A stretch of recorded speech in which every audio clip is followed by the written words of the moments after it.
Hey guys, how's it going? Now that I've been doing YouTube for a little while, I thought I might do a second tour of my van because I made a few changes since I did the first one. So yeah, and the first one seemed to be pretty popular, so I figured you guys might want to see what's changed since I did that. So anyway, this is the van. It's a 1999 Toyota Hiace. It's a long wheelbase. You can get them in a shorter wheelbase, and you can normally tell because this back window here is the same size as the front window, whereas on this one it's actually longer. I don't know if you can see that. Yeah, so I've got spotlights on the front, a little nudge bar on the roof, if you can see that. I've got an air vent. It's a Fiamma, I think it's called a turbo vent or something like that. And I've got my solar panel. That is 145 watts, that solar panel. It's a monocrystalline. I have other videos if you haven't seen them yet. If you want to see anything like this in more detail, then just look at my other videos. I'll try and put some links and stuff in this video. What else we got? Color-coded bumpers. A lot of these come with black bumpers, but this one's color-coded, which makes it look a bit nicer. These wheels are actually aftermarket. They're slightly bigger diameter than the standard ones. I think they're 16s, the standards are 14s. Yeah, there's not much else I can really tell you about the back. Might as well have a look inside. Alright, so that's the view from the side door of my van. Quite a lot of stuff here, so I'll try and make sure I don't miss any of it and try and explain it all to you. This one here, for any of you that hadn't seen the first tour, this is the stove. I've got my heater here. That's the Mr. Buddy heater, portable buddy heater. I've got my 2 gas bottles. I have one here that's connected to the stove, and that one over there is connected to the heater. And then if either one of them runs out, I just switch it over to whatever I'm using at the time.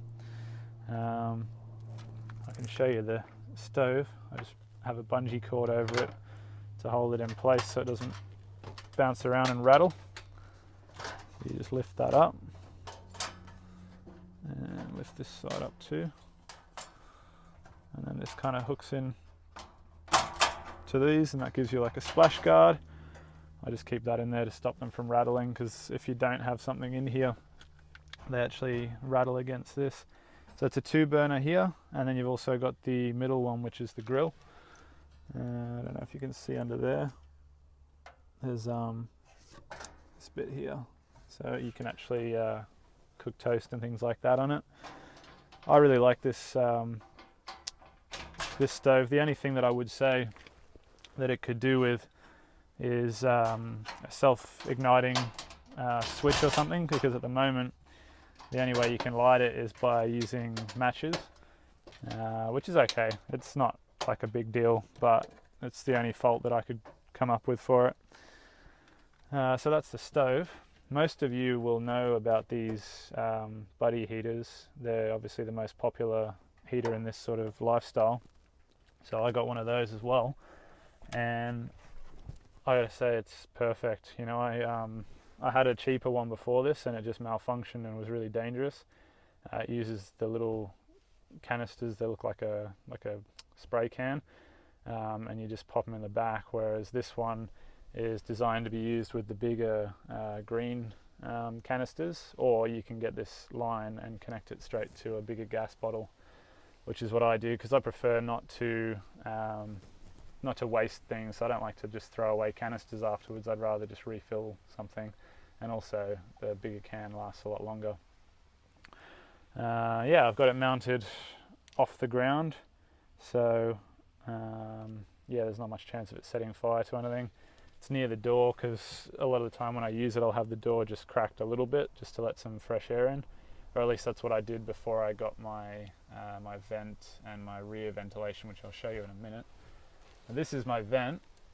It's like I said, I think it's a Fiamma turbo vent or something along those lines, and you just rotate that there and it lifts it up, and then you've got a switch here, and it's a rocker switch, so you can either blow in, or if you turn it off and wait for it to stop, you can also suck the air out.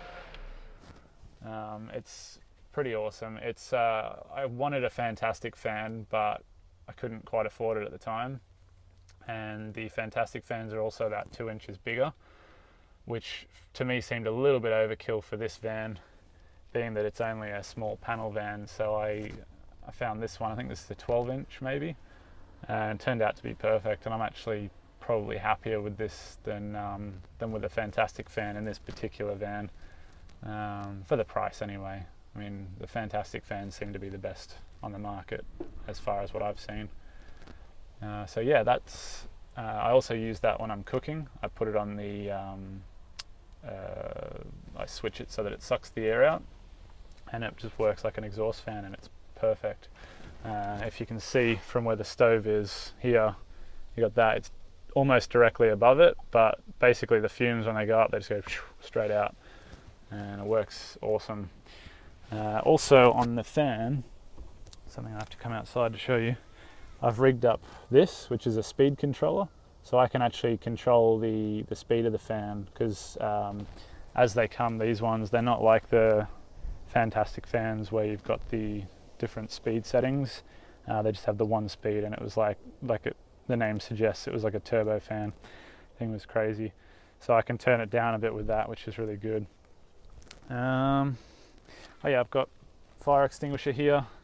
I'd say that's super important, especially if you're going to be dealing with gas and cooking and open flames and stuff in a small space. I've got one exactly the same on the other door as well. I like to have backups and also multiple locations for fire extinguishers and things like that, just in case, you never know. This is my cupboard, or my pantry. That's where I keep my food, or most of my food that doesn't need to be refrigerated anyway. Yeah, just spices and things like that, tea and whatever. And then for any food that needs to be refrigerated, I've got my fridge here. Now this is a Waco brand. Anyone that's from Australia will know all about Waco, but for those of you in the States, I don't know if you have Waco. I think you might call yours Dometic. There's, I think Waco and Dometic have kind of joined as a company, and yeah, they just go by different names depending on what country you're in. So here it's called Waco, in the States and other places it might be called Dometic. But this is a Waco, it's a 50 litre, and it's super efficient. See all my supplements and stuff in there. I've got my food down there.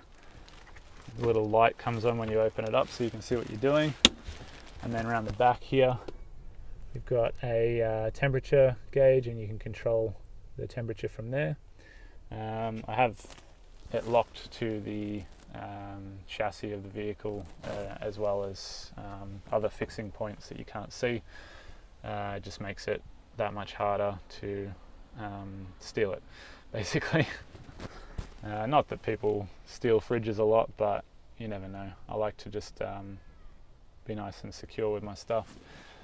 I've got, this is a new addition as well. I've put this up here. It's just a paper towel holder. I just made out of a bungee cord. It's kind of useful. Got these hooks up here, hold some clothes and things like that, like my winter jacket. Keep my hat up there. Yeah, what else have we got? Oh yeah, my little vacuum cleaner, which I don't think I've shown anyone before, but I keep that just down here by the fridge. It just slots in there, and it actually runs off a 18 volt battery, the same as my drill and my jigsaw.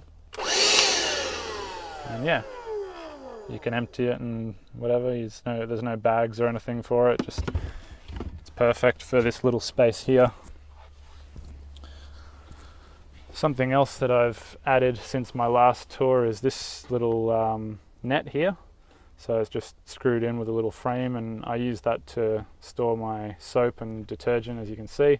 I've got a little hook here that I would normally put a bin bag on, and I also put my cup there that I use quite a lot.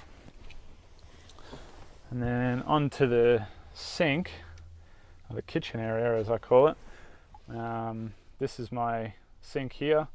I made sure I got one with a draining board on it, because a lot of them are just like little bowl type sinks, or you could get one the same as this but without the draining board. Although to me this has been really handy, having this space, because when you are washing and drying you need space that you don't necessarily want to put it on the timber surfaces. This is perfect. As you can see, I've got some dirty dishes at the moment. It's just me being lazy. This is my faucet. I've had heaps of feedback from you guys wanting to know where I got that faucet, because it, like as I found out, was pretty much the best one you could get. A lot of them are made of plastic. This one's made of metal, and it just pumps up like that.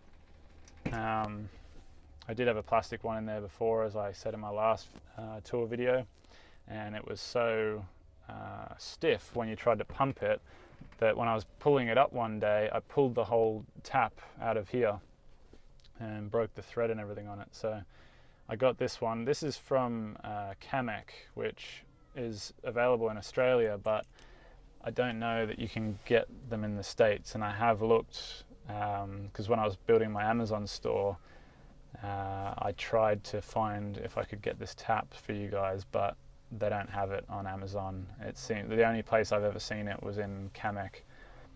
So yeah, unfortunately it's not something that's easy to come by. I've got my drawers down here. So this has just got cutlery and kitchen stuff in it, extra cloths, and like I've shown you before, these drawers are actually lockable. They have locks there, and they're designed actually as a tool drawer. So they're by the company Ryobi, and they're designed to put tools in and things like that and have in your garage or in your truck or whatever. But I liked the idea, instead of making my own drawers and having to worry about like rollers and hinges and bits and bobs, I bought these and I built them into the cabinet. That way I've got high quality drawers which are nice and smooth, but they're also lockable, and because it's built into the cabinet, you can't just take the whole set of drawers with you. This is my kettle. It's just a whistling kettle. You just stick it on the gas stove and it whistles when it's ready. I got this recently as well. This is new. This is my blender. I will explain how I power that in a minute, because I had to get an inverter to be able to have the blender. So I'll show you that in a sec. These are new as well, these lights. They weren't there in the last video, the last tour video. They're actually powered by USB, which I'll show you in a minute as well. And they're just little LEDs, but they look like light globes. And they give off this really nice, warm, white color, which is super cozy at night and really good mood lighting. These are my normal lights. These are really bright, but at night they're a little bit too bright. So I switch them off and I just have these on, and it's perfect. This is another essential for any van dweller. This is a carbon monoxide detector. Anyone that's using gas of any kind inside the van should have one of those. Yeah. Hey guys, I hope you liked the video. If you did, don't forget to give me a thumbs up and subscribe down below. And if you want any questions answered, just leave a comment and I'll see what I can do. Bye.